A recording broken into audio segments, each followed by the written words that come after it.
আসসালামু আলাইকুম। আমি আজকে চিতল মাছের কোপ্তাটা বানাবো। এই চিতল মাছের এই যে পিঠের মাছগুলি খাওয়া হয় না। আমি চিন্তা করলাম যে এগুলি একটু কোপ্তা বানিয়ে ফেলি, তাহলে সবাই খেয়ে ফেলতে পারবে। এই যে আমি পুরো প্রসেস চলে যাই, চলেন।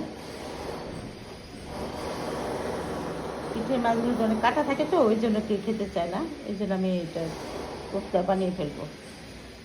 মাছগুলি ছাঁচার জন্য যে পাটা নিয়ে আসছি, এখন মাছগুলি আমি ছেঁচে কাটা বেছে নিব।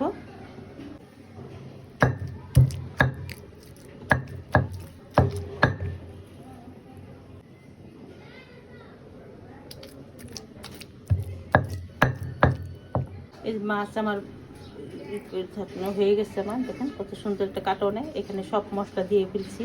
এখানে আদা রসুন পেস্ট আছে, লবণ আছে, মরিচের গুঁড়া, হলুদের গুঁড়া, ধনিয়া পাতা, পেঁয়াজ, মরিচ একটু সুন্দর করে আমি একটু মেখে নিব। সুন্দর করে মেখে নিয়ে হয়ে গেছে, মাখানো হয়ে গেছে। আমি এখন ভাজতে চলে যাবো। মাছ ভাজা হয়ে গেছে, চিতল মাছের কোপ্তাটা হয়ে গেছে, ভাজা হয়ে গেছে।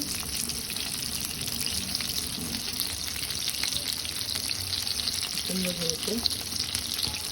কোপ্তা রান্নার জন্য যে পেঁয়াজ আর তেল দিয়ে দিছি, পেঁয়াজটা একটু ভেজে উঠাবো না, ভেজে রাখবো আর কি। তারপর মশলাগুলো দিয়ে দেবো।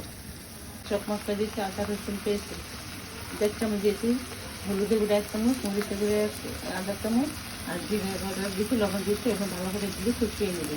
কষানো হয়ে গেছে, একটু তেল ঘষে আসছে, এই কোপ্তাগুলো আমি কষিয়ে নেবো। কোপ্তাগুলো দিয়ে কোপ্তা দিয়ে আমি কষিয়ে নিলাম। ওগুলো দেখেন তেল ভেসে আসছে। এখন আমি গরম পানি দিয়ে দেবো। গরম পানি দিয়ে দেবো।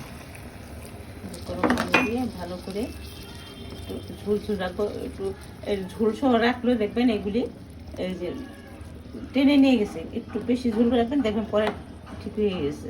যে আমার চিতল মাছের কোপ্তা হয়ে গেল। কত ইয়াম্মি হয়েছে দেখতে।